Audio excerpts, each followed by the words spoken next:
Financial freedom, kebebasan keuangan. Siapa sih yang nggak mau? Tetapi kamu tahu nggak? Ada level-level financial freedom yang kita bisa perhatikan, yang kita bisa capai satu persatu sebelum kita benar-benar bisa berada di level yang tertinggi. Apa saja itu? Stay tune di video hari ini hingga selesai ya guys, karena biasanya semakin belakang semakin hot.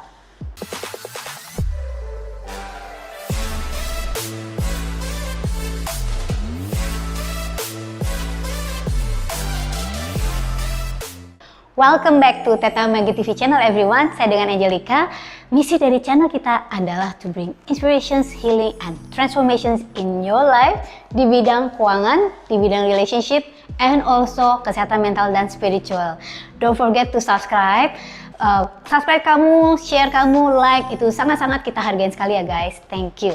Oke, kita mulai nih. Banyak sekali orang kepingin banget bebas secara keuangan. Ide tentang kebebasan keuangan, financial freedom itu, wah, udah digema-gemakan di banyak workshop, di mana-mana deh. Tetapi banyak orang yang sebenarnya tidak punya ide yang jelas tentang financial freedom itu seperti apa. Apa sih yang sebenarnya gue cari? Apa sih yang sebenarnya kepengen gue capai dengan financial freedom ini? Hari ini saya ingin mengerucutkan beberapa level dari financial freedom supaya kita semua ngerti nih. Ngerti sebenarnya ada loh step-step yang kita, bukan step ya, maksud saya kayak tingkatan tangga gitu ya. Jadi kita tahu gue berada di level apa sekarang dan gue lagi menuju kemana. Dan setelah yang ini satu ini gue udah dapet, apalagi yang bisa gue lakukan untuk naik dan naik hingga bisa mencapai impian kita. Sehingga kita nggak kecapean di tengah jalan. Oke? Level yang pertama adalah level zero untuk financial freedom. Level yang zero ini, level pertama ini adalah ketika kita masih dependent. Jadi itu dependency ya. Level zero is dependency. Kita masih tergantung kepada seseorang atas hidup kita, atas pengeluaran-pengeluaran kita. Jadi level dependency ini sudah pasti income kita jauh di bawah expense kita. Biasanya nih level dimana misalnya kita masih tinggal sama orang tua, atau kita masih ditanggung sama orang tua, atau kita masih bergantung kepada spouse kita atau pasangan kita untuk pengeluaran-pengeluaran pokok yang harus kita tanggung. Oke, level zero. Next level adalah level yang pertama, yaitu solvency, di mana income kita sudah mulai melebihi dari expense kita. Dan kita juga memiliki uang untuk bisa mulai membayar atau menyicil kewajiban-kewajiban finansial kita. Misalnya hutang-hutang kita. Ya, ada jenis hutang yang namanya good debt and bad debt. Jadi di level solvency ini income kita sudah melebihi basic expense kita dan kita juga bisa memenuhi untuk pemenuhan kewajiban kita membayar sebagian dari hutang-hutang kecil kita. Bukan sebagian, maksudnya sesuai dengan jadwalnya. Di sini kita mulai bisa berdikari karena kita bisa memenuhi kewajiban keuangan kita tanpa memerlukan bantuan dari pihak luar.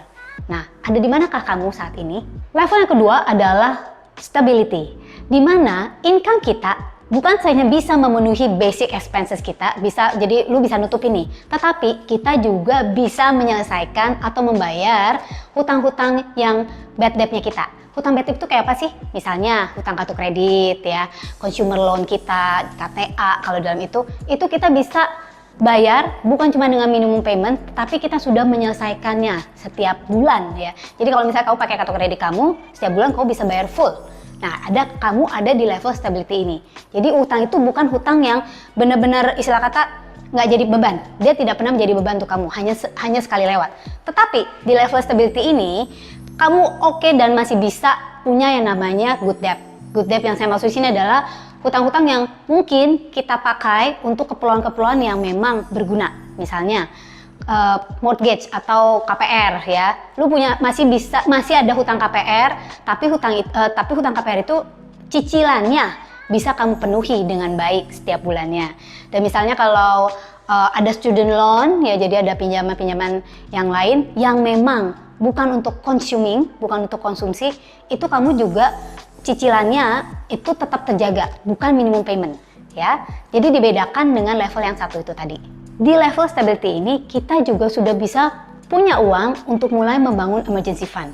Jadi namanya juga stability ya. kita sudah tahu, kita udah punya budgetnya, kita tahu gimana mengelolanya, untuk bayar ini selalu full payment, untuk bayar cicilan yang berguna itu bisa terpenuhi, dan kamu sudah mulai memiliki yang namanya emergency fund atau dana-dana tabungan untuk diinvestasikan di masa depan lainnya. Di level yang ketiga ini udah mulai exciting banget guys, karena di sini adalah level dimana kamu udah debt freedom, dimana kamu sudah bisa membayar semua hutang-hutang kamu. Kamu sudah memiliki uang lebih daripada cukup, atau bahkan juga good debt kamu dalam tanda kutip itu kamu bisa selesaikan, atau kamu sebenarnya punya cash untuk bisa menyelesaikannya ketika kamu mau. Di sini di level ini kita sudah memiliki uang yang lebih daripada cukup untuk diinvestasikan untuk instrumen-instrumen investasi yang lebih besar, yang lebih oke, yang istilah kata ini mulai bisa muter dan mulai bisa multiply. Dan pastinya kita juga sudah memiliki emergency fund yang cukup ya untuk mengcover. Kalau tadi kita di level sebelumnya kita baru mulai punya emergency fund, baru mulai membangun, di level ini target keuangan emergency fund kita harusnya sudah tercapai, plus sudah punya lebih daripada cukup uang untuk mulai investasi. Level yang keempat adalah security. Nah, banyak orang yang mereka menganggap level ketiga dan keempat ini adalah istilah kata ini kayak pulau pertama nih untuk pencapaian gue kalau financial freedom. Di level yang keempat ini financial security ini, investasi kita sudah mulai menghasilkan guys. Dimanapun kamu investasi ya. Jadi istilah kata kita udah mulai punya passive income, dan ini yang exciting, di level 4 ini harusnya passive income kamu itu sudah bisa memenuhi dan mengcover semua very basic expenses kamu. Saya nggak bilang standard living kamu yang sekarang, tetapi very basic expenses itu kayak yang paling dasar aja deh. Jadi essential clothing, jadi misalnya makan, pokoknya lu bisa makan. Ya, pokoknya cukup untuk makan, cukup untuk pakaian, cukup untuk misalnya untuk ya tinggal, itu cukup hanya dengan menggunakan passive income kamu atau income yang kamu dapatkan dari hasil investasi kamu. That's called you already in the security mode.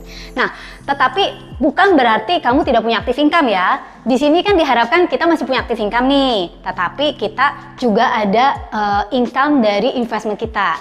Dan income dari investment kita, kalau ada apa-apa dengan active income kita, seenggaknya hasil investasi kita bisa nutupin. Makanya kita bilang level ini adalah security level. Level yang kelima ini udah sangat exciting banget. Ini adalah level of independence, di mana penghasilan yang kamu dapatkan dari passive income kamu, dari hasil investasi kamu. Itu passive income bisa dari misalnya kamu investasiin di stocks, kamu investasiin di bonds ya, bunganya, dividennya itu sudah bisa nutup. Misalnya kamu investasi di satu usahanya, misalnya teman kamu, itu pokoknya penghasilannya udah bisa nutup. Yang ditutupin itu bukan cuman basic essential cost, tetapi yang ditutupin itu juga adalah your standard living cost right now. Jadi di level kelima ini, independence, kamu benar-benar sudah bisa punya pilihan untuk keluar dari active income kamu, whatever it is ya. Kalaupun misalnya kamu punya bisnis, kamu bisa nilai bisnis kamu dan hasilnya udah bisa nutupin. Pokoknya kamu udah gak harus kerja lagi, hasil investasi kamu sudah bisa membuat kamu cukup nyaman ya hidup dengan standard living cost kamu yang sekarang. Ingat, yang sekarang artinya kalau kamu naikin standard living cost kamu, belum tentu jadi misalnya nih, kamu udah nyampe di level ini, tapi lalu kamu foya-foya kamu naikin level standard living kamu. Artinya belum tentu ini kecapai lagi, bisa berarti kamu ngedrop lagi. Jadi level of financial freedom ini sangat subjektif terhadap setiap orang. Kamu harus tahu juga, kamu sebelumnya harus mengukur dulu dan tahu dulu standard living cost kamu tuh berapa, basic expenses kamu tuh berapa. Yang keenam ini adalah the ultimate one guys, yang kita sebut dengan abundance, dimana hasil investasi kamu, hasil semuanya deh, semua passive income kamu, active income kamu, terutama passive income ya, itu sudah bisa memenuhi apapun yang kamu inginkan dalam hidup. Nah, semua orang biasanya nih kalau idenya tentang financial freedom, yang mereka bayangin yang terakhir ini, ya, tentang abundance, dimana pokoknya uang tuh ngalir nggak ada matinya deh buat gue. Apapun yang gue mau itu pasti bisa tercapai. Itu benar, itu ada di level abundance. Nah, Tapi sebelum level abundance itu, ternyata ada juga level-level financial freedom lainnya yang kita bisa capai step by step. Pertanyaan saya, komen ya guys di bawah ini, kamu berada di level mana saat ini? Dan apa target kamu selanjutnya yang ingin kamu capai di dalam level financial freedom ini? Jangan lupa untuk subscribe makanya guys, and jangan lupa untuk tekan tombol bell notifikasinya. Oke, saya dengan Angelika Relsavio. Thank you for watching this video. Don't forget to check our other video juga ya guys. Don't forget to live extraordinary and live your life to the fullest.